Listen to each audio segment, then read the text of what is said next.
see what's going on. Few cards. Okay, so, look, you must have had a dream recently where it felt like, right, listen very carefully, where it felt like you were surrounded by the people who have passed, right? So the spirits have been communicating with you in your dream, right? They were there. But upon waking, whenever you remembered that dream, whenever the time came, you remember that dream, I don't know, later in the day or next day, whenever it happened. It was confusing to you because it felt like, did it actually happen? Whatever happened, not in terms of the dad, the spirits, but something that was the message that was given to you or something that happened in the dream, you couldn't quite distinguish whether it was a dream or reality. Why are we saying this? That is because your state, right? Your state of this unity with your own higher self, right? The mindset that connects you to the source is somehow blocked. How it is blocked? You have a distorted perception of yourself. You see? So there's a distorted perception of yourself. It's not necessarily, you know how they say, I hate when people say this, you have a distorted perception of your image. We're not just talking about physical here. We're talking about you, yourself, in whole. You have a distorted perception of it. How so? You, to this day, whether you believe it or not, right? You see? You still, somewhere in there, think of an importance of what other people speak or think of you. You see? You thought that was not the case, but that it is the case. In terms of a relationship, two cards again. Interesting. What's happening in the relationship that you are in, or relationships that you end up in, right? And what happens is your power is being reversed by that individual, right? That is with you, draining your energy. Now, why this happens is exactly what I said before this. You are not aware of your true self. So you don't have the clarity. You don't see yourself for who you are. So you make an easy target for someone to energetically vampirize you, right? So someone to drain you from energy, someone to steal your energy. You know, so there's like burglars everywhere.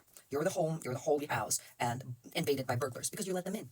Because you let in whoever fucking comes in, and you can't really. Yes, you do have.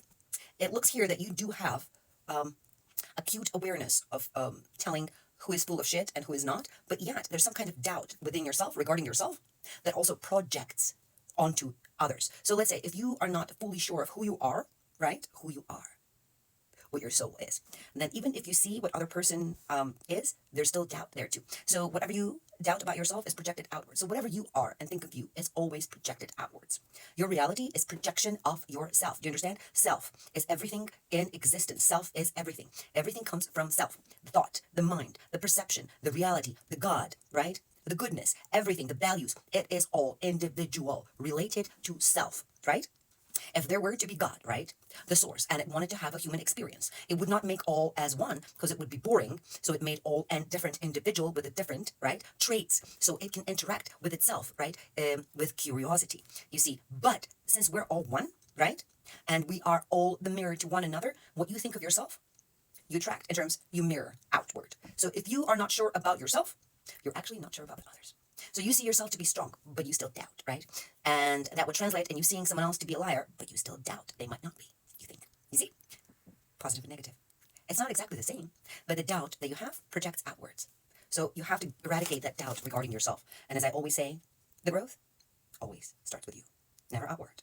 Never worship. None of that. Growth is philosophical psychology, which I would say it in a creative way, colorful perspective, right? Individual colorful perspective is philosophical psychology, is an individual perspective onto reality, onto. Why do I say onto? Because what you do when you paint a canvas, you put colors onto a canvas. You create the art on canvas. By putting colors onto a canvas. Thus, you create reality within your life. So whatever you think, you make. It might be very hard to wrap your mind around, but my love, what you think, you actually create. And it doesn't mean in terms of like what you create is going to affect me. Fuck no. If I'm detached from you and they're detached from you, you're not going to affect us. Think of it as a reality within reality within reality, right? There's like big reality and there's a structure of it. And then there's like tiny little particles and they have all their reality, right? Same way as your body. Your body is full of cells. They're all alive. If you don't believe me, go Google. All your cells are alive. And they have their own purpose. And they have their own mind. And they have their own tasks that they perform. You are the universe. So what makes you think you can't create your own little bubble of the universe within this reality? So you can actually create heaven on, in, or on, however you want, within hell that we're living in. And the more of us that do it, it will spread like a disease. The more heaven will take over hell. Because what we have right now is hell in heaven. So let's just concentrate on self-work, right? Concentrate on mind and spirit. You can't separate this two. You can't just work on the soul and dismiss the mind. It ain't gonna work. And if you're just gonna go mind, you're gonna lose your fucking mind and detach from your soul. You can't do that. Spirit and mind are one goddamn thing. Get it into your head. You need to work on both. And then you guide others. You help others. And before you know, we'll have a golden age. If you want it. If you don't want it, then let's just live in hell. Where we were at. Oh, look. Your lower energy points, your base chakras, are about. I'm not saying they are now. They're about to be triggered. And by triggered, I mean restarted or fueled, right? So like set on fire, right? The life force will enter it. They will start spinning again correctly and working. So it feels like they were dormant for a while. I'm getting a number 9. So it could be in 9 days or 9 weeks. I'm not getting 9 months or 9 years. That's not happening. So think of in terms of 9 days, as soon as 9 days or as long as 9 weeks, this will happen. And, oh darling. And that state of your lower chakras being dormant. It's not like they're not working. It just, think of it. It's like if all your chakras are working, right? But the concentration, right? The attention went stomach up, right? So you went upwards. This is where you have been living for past few years or months. And now this is more like years. Let's not bullshit. Past few years. And now, and this one was shut down so that it doesn't interfere, right? With your spirituality, which is over here, right? So you need to concentrate on something psychological, spiritual. Now what we're going to do is they're saying I don't know who we are. They're going to incorporate the lower chakras as well. So you're going to be activated from here below, right? So that would be physical, like physical, grounding physical, right? Sexuality and lust and desire and I don't know, all the fucking material things, right? That's going to be activated. And when that happens, your clarity, right? Your clarity is going to become so grounded. So let's say right now you're like floating in a cloud. You're like a Buddha. I'm going to close my eyes, sit under the tree and connect to God. And I'm God. And then you'll be like, ooh, I'm a horny God, right? I'm a God in flesh. So I'm going to use the flesh and enjoy it. So what's going to happen is your clarity is going to be so strong, right? You won't need to use your senses any longer. By senses, I mean 5 senses, right? Not 6 senses, 5 senses. Eyesight, taste, right? Hearing, smell, touch, right? Feel. All those senses. You won't need to be using that anymore because you will have the clarity, like just that. It's like if someone cut your head off, you'll still have the perception. And that will only happen when the lower chakras are activated. So right now, they're just shut down. And there was a purpose for them to be shut down, sweetheart. So there's nothing wrong with you. There was a reason. So that you can go above, right? And now that you're gone above, you must come below. And then when you activate that, you will bring that up again. And that's it. That's ascension. Literally. Someone's waiting for you. They're waiting for you. For some of you, it's ancestors. For some of you, spirit guides, your guardians, your angels, whatever you call them. Some kind of group of entities are waiting for you to get to that point. And the reward. So they're going to meet you with a celebration, right? They're meeting you with celebration. Also, a lot of people are going to be devastated in fear with the level that you achieve. You see?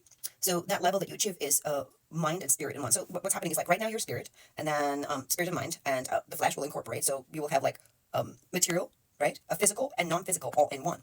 So with that power, a lot of people are going to be extremely wary of crossing your path in the wrong way. So they would not want to mess with you.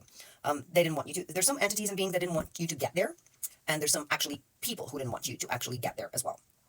But you will get there, and once you get there, you will find those people who went, like let's say you have some nemesis or some people that you turned your life into hell. You will see them turn to you, right, with a false love and affection and forgiveness. It's like they will come to you because they would see you as a threat. What you're supposed to do in that case? Oh, you're not supposed to forgive them. I mean, this is not very Christian, but you're not supposed to forgive them. You're not supposed to forgive them. You have to show them that. You don't have to show them anything, actually. I'm sorry, forgive me. You don't have to show them anything. You have to just allow them to watch you from afar. So do not let those people back in. Do not think that they have changed. No. It's like Rome is a whore. It sleeps with the highest bidder. That's what it is, the highest bidder. That's what's happening here. Those people are whores, and they will come to the highest bidder. And you are the highest one right now, in this case. When you enter the state, they're going to come kissing your ass. Don't take off your pants. Don't let those lips touch your ass. They're not worth it. Let them watch you. That's the advice. We're done. Hopefully this was good because I quite enjoyed it. I don't know who is it for. Bye. It's for you.